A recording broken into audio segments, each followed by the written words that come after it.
as well as here in Australia. His natural gift was already clear, his fate sealed at the age of 6 when he began appearing with his family quartet. He went on to work with the biggest names in Australian showbiz and appear on countless top 40 hits. Today, his career spans 45 years, during which over 8 million people have seen him play live on stage. And that's where we're going to surprise him. On stage, performing with his brother. So, let's get him.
God bless you all. Thanks very much.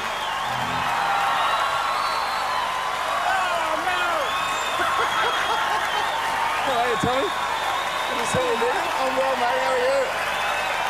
You've done a great deal over the years, Tommy, and not only that, but this is the last night of your national tour. It is. And what a fitting place and time to say, Tommy Emmanuel, this is your life.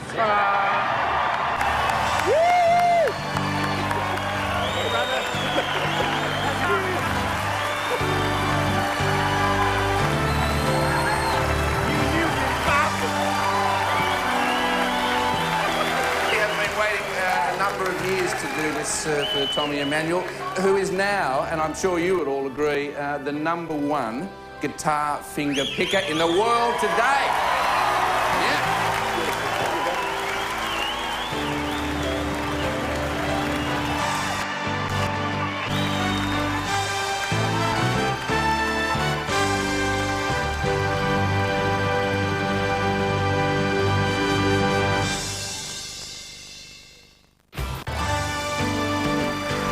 Ladies and gentlemen, Tommy Emmanuel. Wow!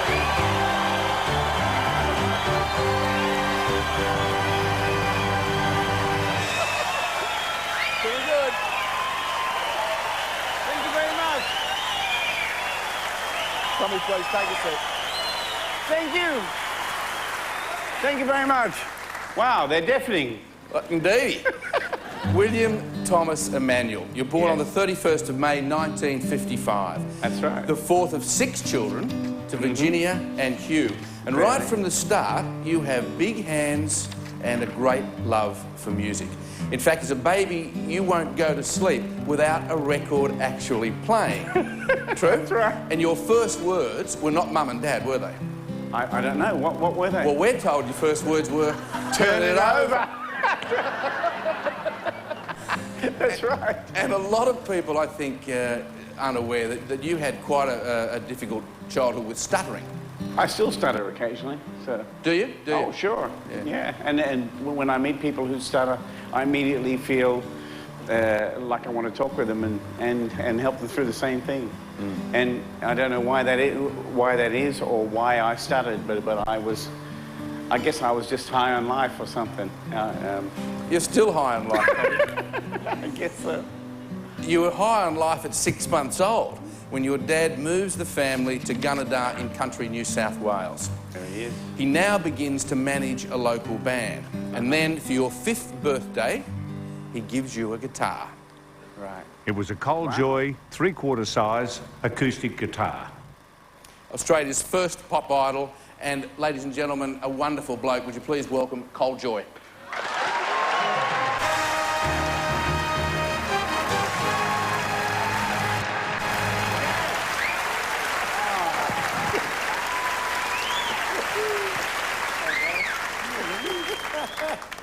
How you doing? Are you good? I bought an old Cold Joy guitar. Look at that. It's not as good as the one you had. No, listen, the one I had the Golden Boy written. Yeah, and had cowboys. It did. It did. I remember him coming around to our house. Now, this guy was a major star at that time, and he took time out to come around to our house to have a listen to us play. He didn't say anything bad about us. All he said was, these kids are good, and you better get them on the road. In fact, we've got vision, haven't we? Cole, just take us through this, will you? Look at that. And this is where you met Tommy, Cole? Yes. Now, wait a minute. They should come up in a minute. As we leave, as the bus leaves, we're probably pushing it to get it going. There they are. That's your gang. That's Emmanuel. He said, just call me Emmanuel. There's your part. That's the only vision of you, Tommy, as a kid. When I was a lad and old Shep was a pup. That's How about that? You know, I remember this guy coming up to me, and I was playing at a club in Sydney called The Basement, and he whispered in my ear, just before the last set, he said, you've got something real special. It's more special than all those other people in America know. And I'll never forget him telling me that. I'm fortunate enough, I've been around for a few years now. I don't know if you've noticed that, Mike. Yeah, you in your 40s now. And I've had the opportunity to meet people who are the best in their craft. Yeah. And I've met world champions, Tommy Emmanuel, and I've worked with all the guys that we've brought from overseas that have sat there and watched in awe at this fella play. He's the best in the world at what he does. I'm proud to know it. Thanks, Carl. Thanks, Carl. Let me take a picture. Wow. Thanks, Dad. Now, Tommy, after the Cold Joy 3/4 size, you fell in love with another guitar, didn't you? Yeah, I did. That was? Well, it was a Maiden guitar. That was the Maiden guitar, wasn't it? Yeah. And that is, where's that now? That's in storage somewhere? It's in storage, I believe. Well, it's not. We've got it right here. Oh, look at it. This is Tommy's guitar. That's my first guitar. Yeah, and it's out of storage. We've looked after it, promise. Okay. Tom Emmanuel, 11 Lawson Avenue, Gunnedah. Now,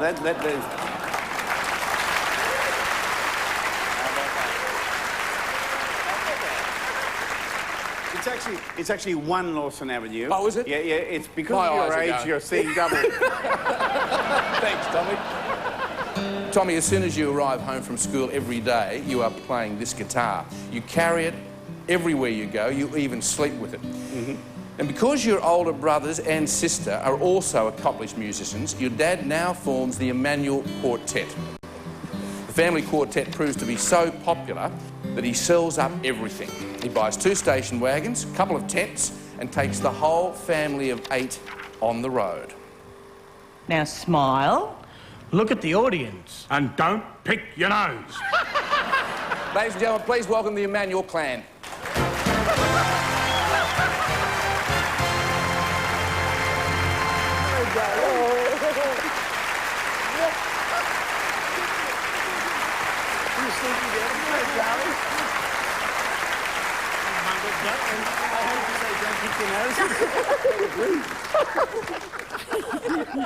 Wow, how about that? Virginia, can I start with you? They were all your dad's instructions, were they? Of course, yes. And he was pretty determined? He was very determined that we had to do as we were told when we went out on the stage.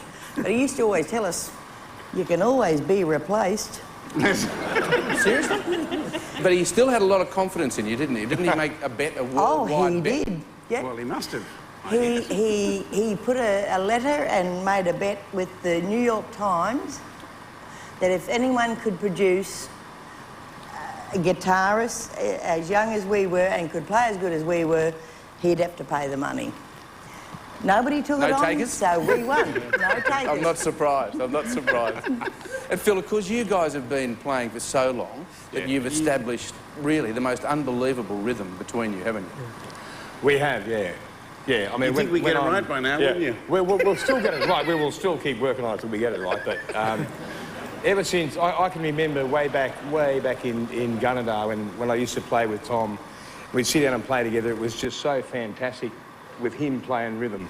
And he's still, in my books, he's still the greatest musician in the world today. And a lot of people, see him just as an amazing guitar player.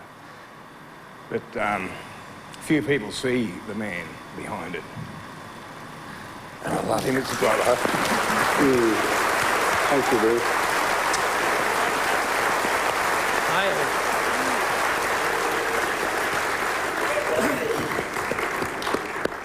You right, Das? Man, I'm right. You're going to be okay? You two asleep? You used to sleep together as kids. Yeah, we did. Look, when we first moved to Parks, we slept together I was about 8 and Tommy was about 11, and we slept in a double bed. And Tommy would come to bed half an hour after me, and he'd wake me up because he used to... I called it sleep with a rhythm. His head would rock and rock and rock. And you were in the same bed? Yeah. And then when we got double bed, we got 2 single beds. He used to do the same thing, and you could hear it squeaked. So I wasn't unhappy to see him go. So not only was See, Mike, what you have to understand that everything has to be musical. Right. Even sleeping. Even sleeping has to be musical. Emmanuel, thanks for coming. Thank you. Yeah.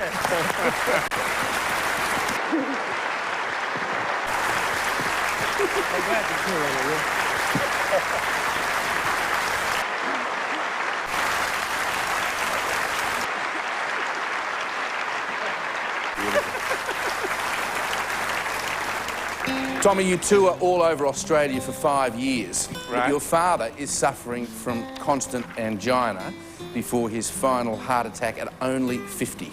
You lose him when you're only 10 years old. There's also a touching song, ladies and gentlemen, on Tommy's new album about losing a father. Yeah.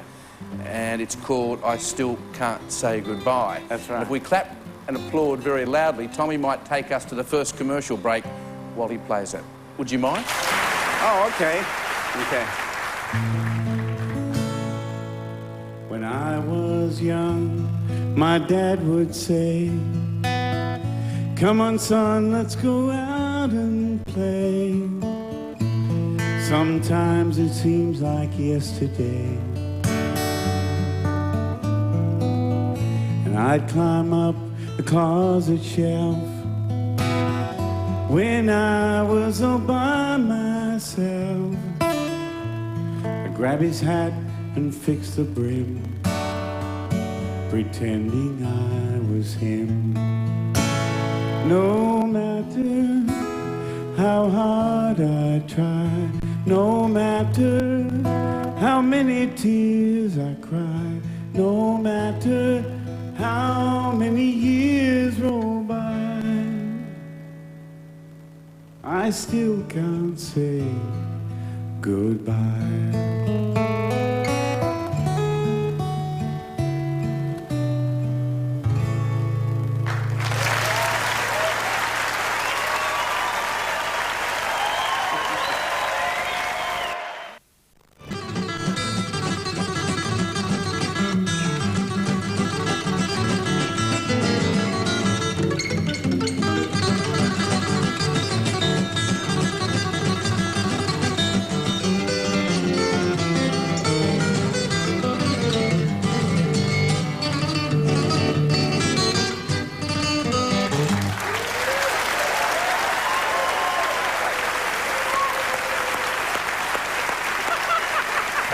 Tommy.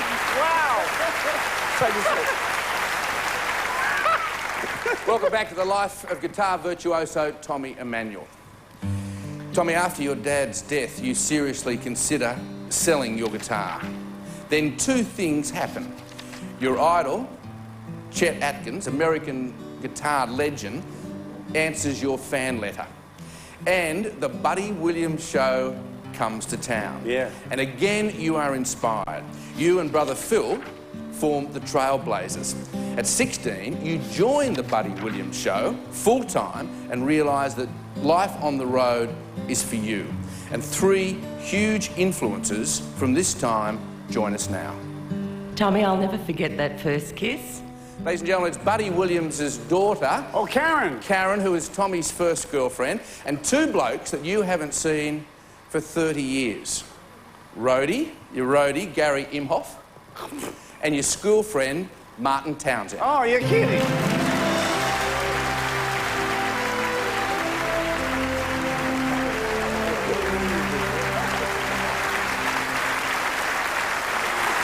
Hey, Tommy.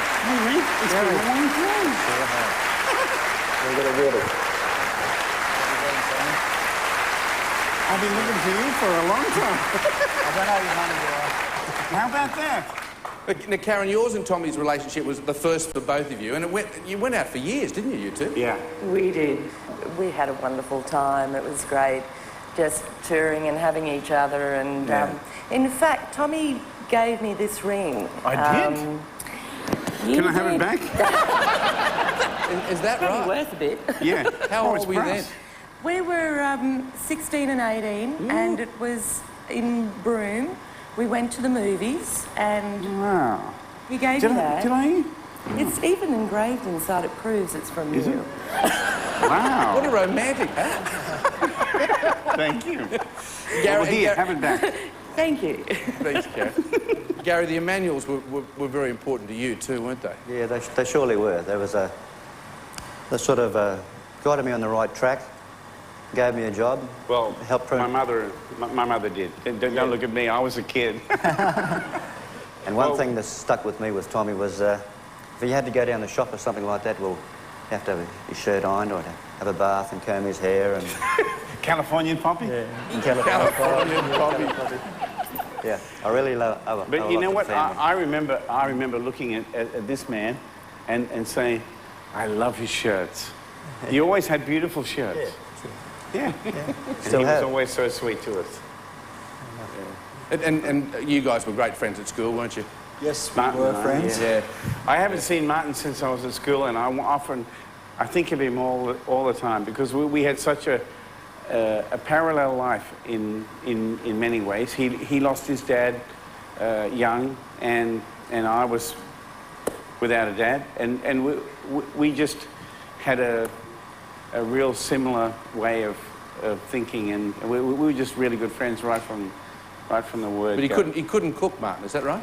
I believe that he actually cooked a bit too well, because once he made a lemon meringue pie and ate the whole thing himself in one sitting.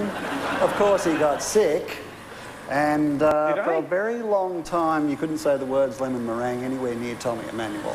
Did I get sick? Yes, you did.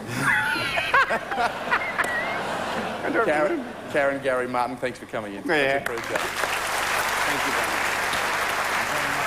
You brought him up. I'm going to still laugh at. Fantastic, huh? Blast from the past.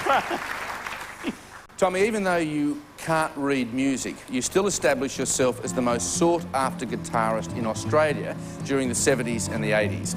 You work alongside the likes of John Farnham, Olivia Newton-John, Darryl Braithwaite, and Air Supply.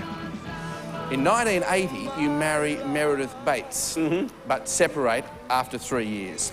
Wow, where did you get that footage?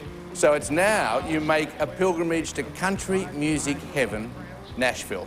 Here you finally meet your guitar-picking idol, Chet Atkins, and even play a jam session with him. True? Yes. What was that like? Oh, it was incredible. He comes down the stairs with his guitar, and he comes up to me and says, "You want to pick a little?" And I said, "Is there a mustache in Mexico?" That must have been fan. I mean, you wrote fan letters to this man from Australia, and now you're playing with him. This was the greatest guitar player alive, and nobody could touch him, you know. But, you know, the funny thing is that I listened to his music so much that I felt that I knew him. And when I finally did meet him, I did know him. And it was his music that told me all about his soul. And I learned a great lesson from that. I learned that a musician cannot separate their musical ability from their soul, because the two go together. And when I play the guitar, what you're listening to is me on the inside, not all the practice I've done or any of that stuff. It's the real person. Yeah.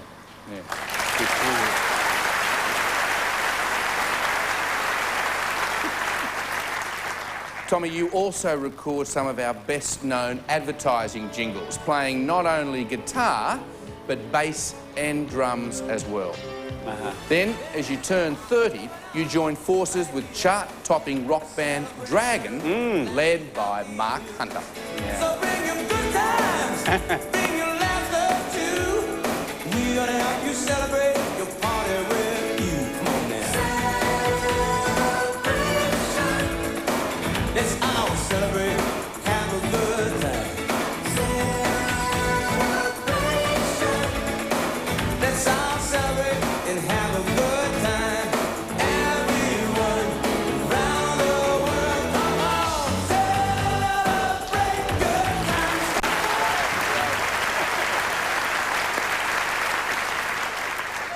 At the time, Tommy, there was certainly rock and roll, but there were a lot of drugs as well, huh?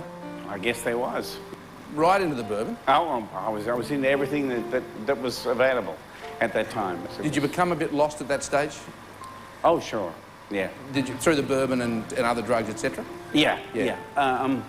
Which is when you met one person at the time who Vera knows Bain. just how lost you are, and she steers you onto the right pathway. You're inspired by Vera Bain, who introduces you to God, and tonight she sends this. God, our protector, whoever goes to the Lord for safety, he will keep you safe from all hidden dangers. Tommy, do you remember that psalm? It was 91, and we read it so often. I have such fond memories of reading the Bible with you and having a cup of tea. Yeah. And how it changed your life, Tommy. Congratulations on your success, and Tommy, I wish I was there. During your 1987 concert tour of Denmark, you fall head over heels in love with Yana Grant, whom you spot in the audience. A year later, you marry and soon have two beautiful daughters, Amanda and Angelina. Yeah. Now, you no longer live with the girls, but couldn't be closer to them, could you? No, that's right. Well, the girls live in England, and they're really happy there, and Yana's happy there. I think she did all she could to make our marriage work, but she wasn't happy with the lifestyle and the fact that I was away so much, and I think it was difficult for her, you know. You were telling me backstage that whenever you and the girls see each other, you sort of just pick up. Oh, absolutely. My children and I have never been closer, so everything's good in that area. Hi Dad, sorry we can't be there tonight. Anthony's not feeling very well, unfortunately, so I'm taking this message for both of us. We just want to say well done for getting onto this show. This is your life. You know, you really deserve it because of all your hard work and effort you've put into each concert in turn that you've done. And even the ones that I've seen, you're always really confident. Hope you're having a great night with everyone, Dad, and hope to see you soon. Lots of love to you. Bye, Dad. You're 32 when you release your first solo album, and the Australian public sits up and takes notice of what the music industry has known for years, just how good Tommy Emmanuel really is. So over the next decade, you belled out platinum and gold albums, even picking up a Grammy nomination, plus ARIA and Mo Awards along the way. You're even nominated for Male Artist of the Year, something a solo instrumentalist, ladies and gentlemen, has never done before. Yeah. And here to pay tribute to you tonight is your close mate, Troy Cassar-Daley. Troy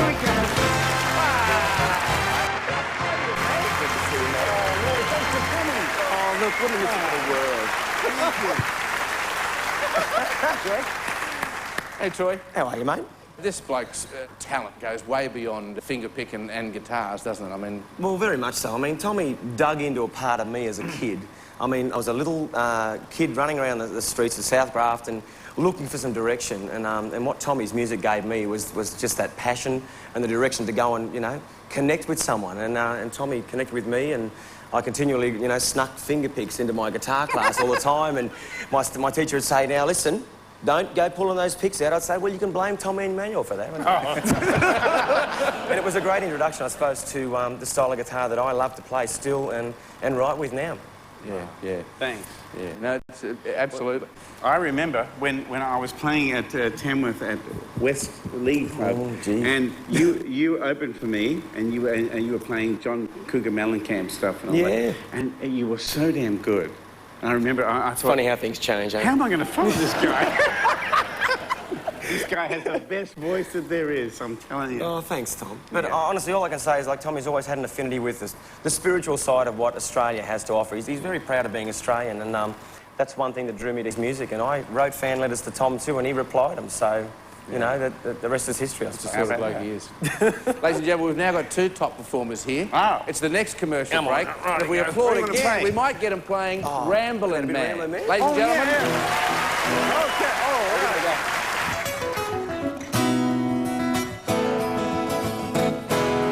Lord, I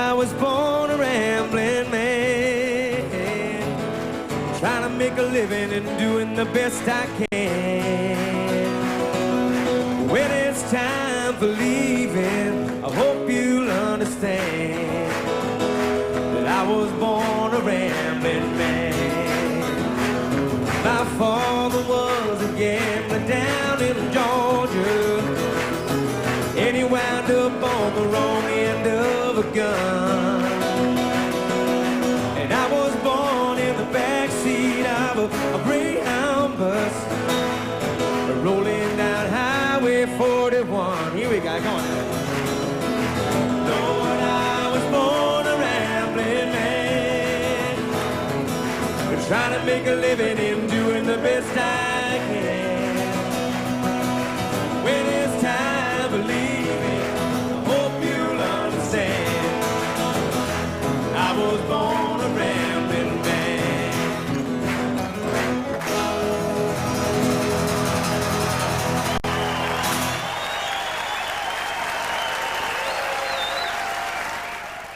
Good evening.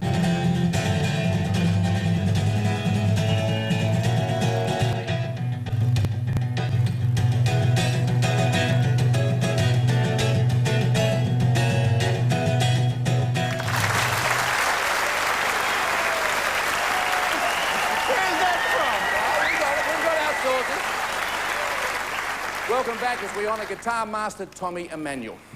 Tommy, throughout your career, your mentor, Chet Atkins, is such a strong influence. Yeah. Then you actually get to record an album with him in 1997. And of course, like Atkins, you have always been very passionate yourself about helping up-and-coming talent. Oh, absolutely. Well, listen, you've played with Mark Knopfler, you've played with Craig McLachlan. Who else is there to play with? Who would you like to play with? Tommy Emmanuel.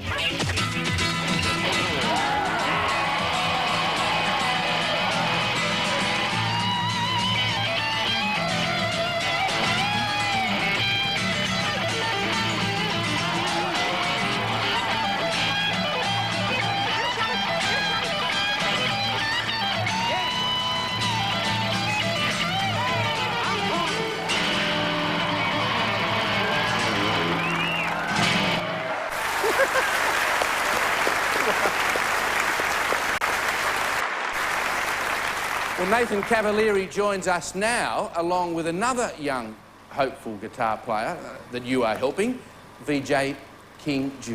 Oh, right.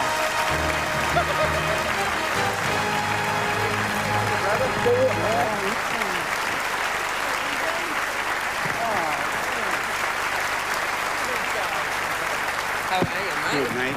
Great to see you. Thanks for that. Thanks for coming in. VJ, so good to see you. Yeah. Nathan, Tommy had an enormous impact on your career, didn't he? Oh, huge. I remember at the Great Northern Hotel in Chatswood, where I used to sneak him in. Yeah. He was about 7 years old, right? So he's this big, right? He's a little bit bigger now, but he was this big, and we'd sneak him in through the front way, come backstage, and we had this huge PA, big stage and the whole thing, and the place was full of people. And I'd say, now, in the middle of Stevie's Blues, I'm going to go off stage when the keyboard player was taking a solo, and I'd put my Telecaster on you. You remember? Right. Put my electric guitar on him, and I'd pick him up like this and put him on the stage, and he'd walk back out, this little tiny guy, and the audience would go crazy. And this guy... You'd have to fix the strap up as well, because you put it on, But this guy had such a soul and such a God-given you inspired talent. that. You know what you said earlier about, you know, the way you play music is a reflection of your soul. That's right. I mean, that's what I think about now. You know, you can tell, you know, you're a cheeky guitar player, you're a cheeky person as well. And VJ, you've been inspired as much as Nathan? Yeah. Yep. When I was 7, I went down to the Vinegar Hill Woolshed. He was playing down there, and I spent most of the time outside because how loud it was. I was only a little nipper. I thought that was only fair. Yeah. And then got his autograph? Yeah, and then afterwards I went and got his autograph, and that's this. Here it's... Look at that. And what are the words that really inspire you? Never give up. Never give up. And that's what Tommy wrote, huh? Don't give up, man. You never give up. Guys, that's thanks the key. Thanks for coming in, guys. Thank you. Thanks, mate. Now I can have a proper beer with you this time.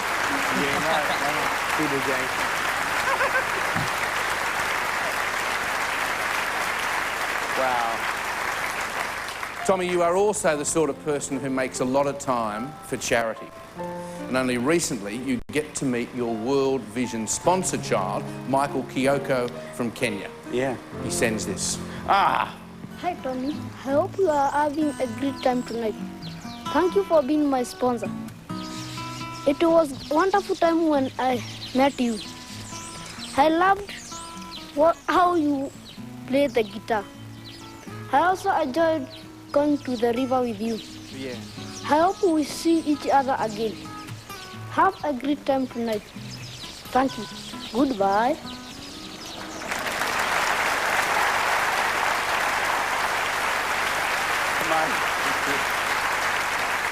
Wow. Michael. How was that meeting him, Tommy? Oh, it was so beautiful. It was so beautiful. He has many brothers, many sisters, and when I went to spend time with them, it just reminded me of my childhood. It reminded me of growing up and being based in the outback, and it was exactly the same. But these people were so beautiful. They were so appreciative of what was going on through World Vision, but at the same time, we had such a connection. He's lucky to have you.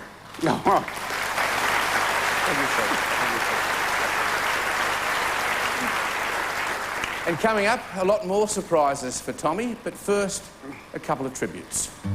Well, this is your life. That's what they tell me it is. And I'll tell you, it's my life when I hear Tommy Emmanuel. So our hats off to this great, great guitar player. And watch him as hard as I do.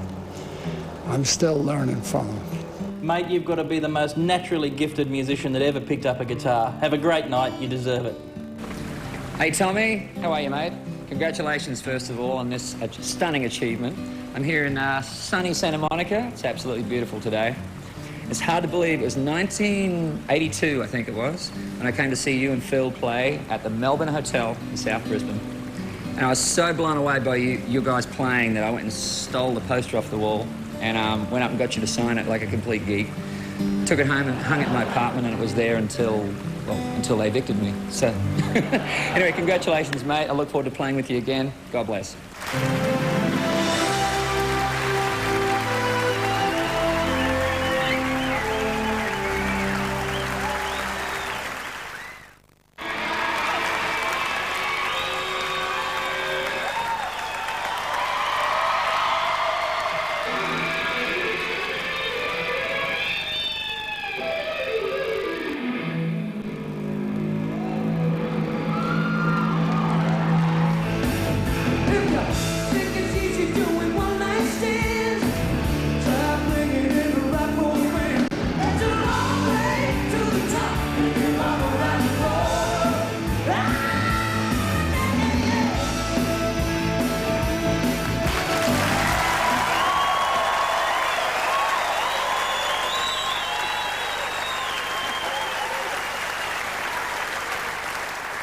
Welcome back as we pay homage to the king of the guitar, Tommy Emmanuel.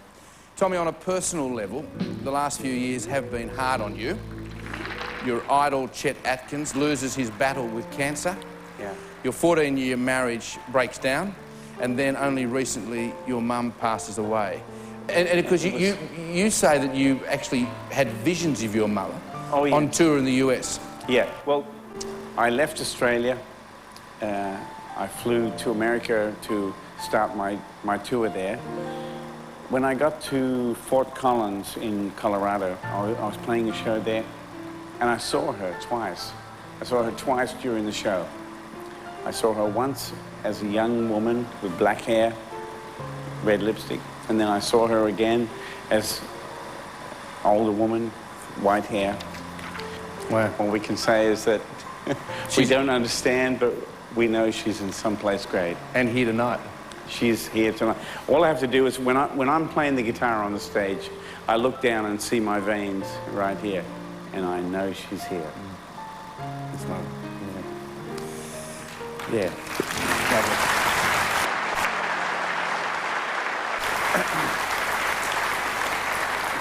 Tommy, these days there is a new and exciting part of your life, and her name is Lizzie Watkins, and here she is now.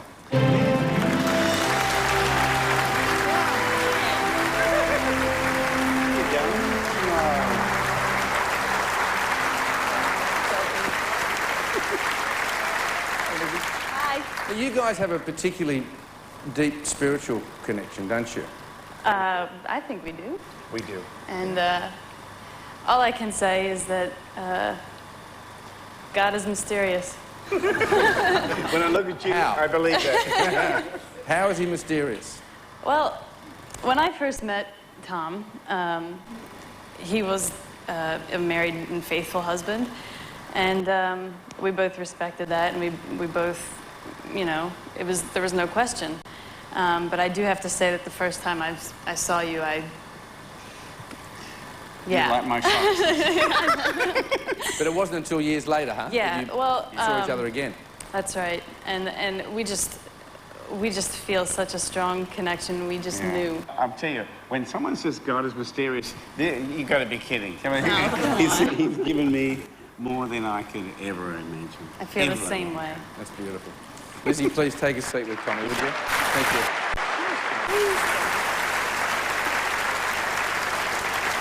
Tommy, in a career that so far spans 4 decades, you've recorded 15 albums. There's been top 10 hits in the US, Europe, Asia, and of course Australia. And all along, you firmly believe that you are destined to entertain millions of people around the world. Yes, I do. I can't think of a more important job in life. Yeah. There's someone who agrees. Thank you. It's one of my favorites.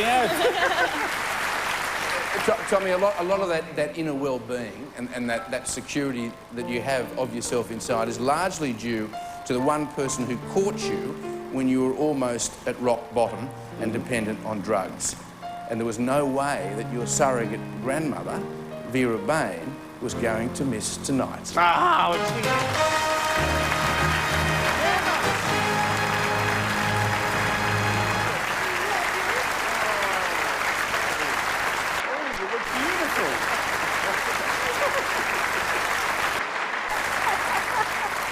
Hey, Vera. How are you? I'm well. Are you? I'm nervous. Oh, you're nervous, eh? And she's honest. He needed you at that time, didn't he? He really did need you. Yes, I felt that he was actually looking for peace, and I just had a feeling that I might be able to help him. It was a very good feeling. I think you did. I mean, you only have to look at him to know how much you've done for him. Oh yeah. He's my pride and joy. Yeah. And Tommy, obviously, Vera means a great deal to you. Oh yeah. Absolutely. Yes. We've had so many good times together. I mean, you can talk to this woman about anything. You can spill your guts. You can talk to her about anything at all. And she's one of the few people I know who is totally open to that and accepts you the way you are, you know. I used to come back to her place and I'd have been, you know, playing music till 4 in the morning. I'd be totally out of it. And I'd come back to her house and she'd say, "Have you been taking drugs?" And I'd say, "Yes," because I couldn't lie to her. And she'd say, "That's okay. Sit down and lay down. Jesus still loves you and everything's okay." And she'd make me feel all right. And so she helped me through that period. A cup of tea used to always We solved so many things over a cup of tea. We did. Yeah. I remember one particular day. I had this bottle of Jack Daniels and I had it in her house.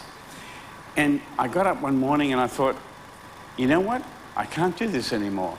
And I went out to a kitchen and I said, "Gamma, I'm going to pour this down the sink." And she said, "All right." She didn't make anything of it. She just kept going what she was doing. And I took this bottle of Jack Daniels and poured it down the sink. And she never made anything of it, but I know it was a big, significant... Oh, is that what you were thinking? It was a big step. But it was a wonderful step. It was. Yeah. It was a wonderful step. And he couldn't have done it without you, Vera.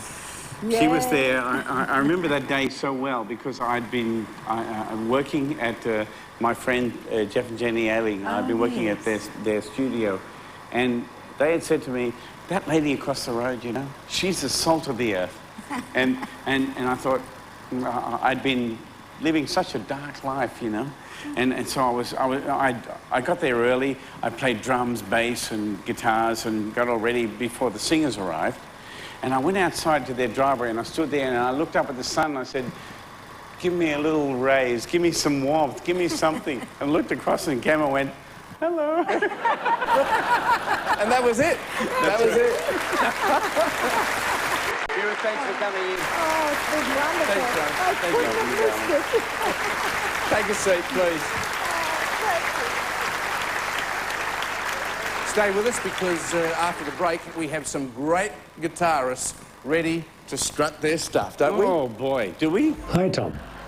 I would love to have seen your face when you found out you were going to be the subject of This Is Your Life, because you're generally the guy who plays tricks on other people. I'm glad to see somebody else got you for a change. You're a legend already, Tom, and many congratulations. God bless. Tommy Inflammable. Oh, Tommy Emmanuel, of course. Hi, Tommy, Glenn here.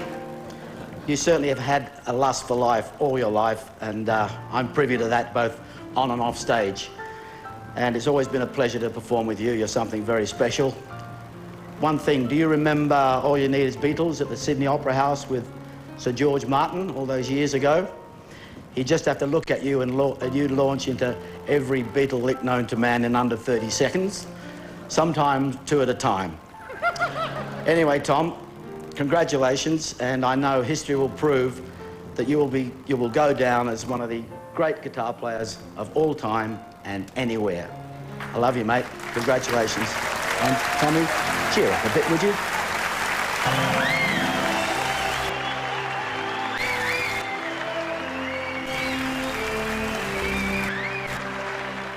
Next.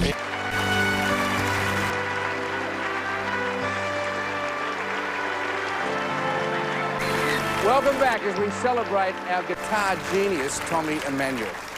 Tommy, you have gone from child prodigy to an internationally acclaimed artist, and you have touched millions along the way. And you're also someone who has, and it's been discussed a couple of times tonight, so much soul, but soul not just in your music, but soul inside your heart. Thank you. And we would be very, very grateful if we could ask that you finish our show tonight with your friends and family. Yes. Ladies and gentlemen, they're going to play for us Guitar Boogie. Tommy Emmanuel.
Tommy Emmanuel, this is your life.